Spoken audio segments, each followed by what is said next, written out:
வணக்கம் நண்பர்களே. நம்ம இந்த விலாகில் எதை பற்றி பார்க்க போகிறோன்னா, இதான் வந்து எப்படின்னா எங்கள் தோட்டத்தில் வந்து பார்த்திங்கன்னா குரங்கு, மயில் மற்ற பறவையினால் வந்து பார்த்திங்கன்னா நிறைய வந்து எப்படின்னா விளைபொருள் வந்து எப்படின்னா வேஸ்ட் ஆகுது. அதை வந்து எப்படி வந்து எப்படின்னா விரட்டணும் அப்படிங்கிறதுக்காக இந்த வீடியோவில் பார்க்க போகிறோம். இதை பற்றி நான் ஏற்கனவே ஒரு வீடியோ போட்டிருக்கேன். அந்த வீடியோவில் பார்த்திங்கன்னா நிறைய பேர் வந்து எப்படின்னா கமெண்ட் பண்ணியிருந்தாங்க. நீங்கள் வந்து எப்படின்னா ஏற்கனவே அந்த காட்டின கருவி வந்து அதை வந்து எப்படின்னா வெடித்து காட்டுங்கன்னு சொல்லி கருவி பண்ணியிருந்தாங்க. அதனால் இந்த வீடியோவில் வந்து பார்த்திங்கன்னா மறுபடியும் அவங்களுக்காகவே எல்லாம் புதுசாக எப்படி செய்கிறது அப்படின்னு சொல்லி செஞ்சு அதை வந்து எப்படின்னா வெடித்து காட்டியிருக்கேன். இந்த வீடியோ பிடிச்சிருந்தால் லைக் பண்ணுங்கள், ஷேர் பண்ணுங்கள், வில்லேஜ் விவசாயி சேனலை சப்ஸ்கிரைப் பண்ணுங்கள். இந்த கருவியை யூஸ் பண்ணுறதுக்கு முன்னாடி ஒரு சின்ன ரெக்வஸ்ட்டு. இந்த கருவி வந்து எப்படின்னா ரொம்ப வந்து எப்படின்னா ஆபத்தானது. அதனால் இதை பயன்படுத்துகிறப்ப அருகில் வந்து எப்படின்னா யாரும் பக்கத்தில் குழந்தைகளோ யாரும் வச்சுட்டு பயன்படுத்தாதுங்க. ரெண்டாவது நீங்கள் பயன்படுத்துகிறப்பையும் உடம்பை விட்டு தள்ளியே வச்சு பயன்படுத்துங்க. ஏன்னா இந்த கருவி வந்து எப்படின்னா வெடிக்கிறதுக்கு வாய்ப்பு இருக்குது. இது வந்து எப்படின்னா ரொம்ப எச்சரிக்கையாக கையாளணும். வாங்க வீடியோக்குள்ளே போகலாம்.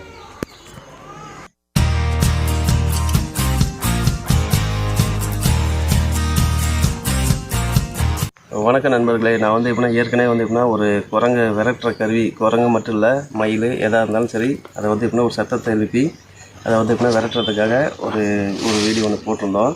அது பார்த்திங்கன்னா நல்ல லைக் இருந்துச்சு. நல்லா நிறைய பேர் வந்து எப்படின்னா ஷேர் பண்ணியிருந்தாங்க. அவங்க வந்து என்ன கேட்டாங்கன்னா, அதில் வந்து எப்படின்னா நான் வந்து எப்படின்னு சொல்லி அதை வெடித்து காட்டல, அதுக்காக வந்து எப்படின்னா இப்போ வெடித்து காட்டலான்னு சொல்லிட்டு மறுபடியும் பார்த்திங்கன்னா அதுக்கு தேவையான அது வந்து எப்படின்னா தேவையான பொருள் என்னென்னு சொல்கிறேன் உங்களுக்கு. இது மாதிரி வந்துட்டு ஒரு 3 இன்ச் பைப்பு சும்மா ஒரு 1.5 அடியில் வச்சுக்கோங்க. அதுக்கப்புறம் வந்து பார்த்திங்கன்னா இந்த 3க்கு 1.5 ரெடியூசர் வச்சுக்கணும். ஒரு இது இந்த 3 இன்ச்சு வந்து எப்படின்னா இந்த இடத்துல வந்து எப்படின்னா மூடுறதுக்காக ஒரு கப்பு போடுறதுக்காக 3 இன்ச்சு மூடி ஒன்று வச்சுக்கிறோம். அதுக்கப்புறம் பார்த்திங்கன்னா நமக்கு தேவையானது பார்த்திங்கன்னா இந்த கேஸ் லைட்டர் நமக்கு தேவைப்படும். அதுக்கப்புறம் நமக்கு தேவையானது வந்து பார்த்திங்கன்னா இந்த ஸ்ப்ரே, ஏதோ ஒரு பாடி ஸ்ப்ரே. அப்புறம் பார்த்திங்கன்னா இந்த 1.5 இன்ச்சு பைப்பு சும்மா ஒரு 1.5 அடி 2 அடிக்கு 1.5 அடி இருந்தால் போதும். அப்புறம் பார்த்திங்கன்னா பேஸ்ட்டு. இதுதான் நம்ம எப்படி செய்யணும்னு சொல்லி இப்போ காட்டலாம். ஃபஸ்ட்டு வந்து என்ன பண்ணால் இந்த 3 இன்ச் மூடியில் இந்த இடத்துல வந்துட்டுனா ஒரு ஓட்டை போடணும். நடுப்புற கேஸ் லைட்டர் வந்துட்டுனா உள்ளே போகிறதுக்காக ஒரு ஓட்டை போடணும். அந்த மாதிரி ஓட்டை போடுறதுக்கு நான் வந்து என்ன பண்ணுறேன், சொட்டு நீர் பைப்பு இருக்குது பார்த்திங்களா, அந்த சொட்டு நீர் பைப்பை வந்து அதை வச்சு இப்படி போட்டால் சரியாக வரும் அப்படிங்கிறத இதை வச்சு நான் ஓட்டை போடுறேன். இல்லைனா உங்கள்கிட்ட அது இல்லைன்னா நீங்கள் வந்து எப்படின்னா ஏதோ ஒரு கம்பியில் வச்சு அதை நெருப்பு வச்சு கூட அதில் வந்து ஓட்டை போட்டுக்கலாம். ஏன்னா அந்த கேஸ் லைட்டர் வந்து கரெக்டாக போகணும் அப்படிங்கிறத எங்கள்கிட்ட அந்த சொட்டு நீர் பைப்பு இருக்குதுன்னா இதை வச்சு நான் ஓட்டை போடுறேன். இப்போ வந்து பார்த்திங்கன்னா இந்த 3 இன்ச் மூடியில் வந்து எப்படின்னா நடுப்பில் வந்து எப்படின்னா ஒரு ஓட்டை போட்டோம். இப்போ வந்து என்ன பண்ணோம், அந்த கேஸ் லைட் இருக்குது பார்த்திங்களா, இதை வந்து எப்படின்னா உள்ளே இன்சர்ட் பண்ணோம். போயிடுச்சு.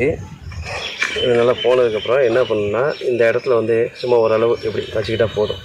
ரொம்ப உள்ளே போகணும். இப்படி வச்சுக்கிட்டு இந்த சைடை எம்சில் போட்டு ஓட்டணும்.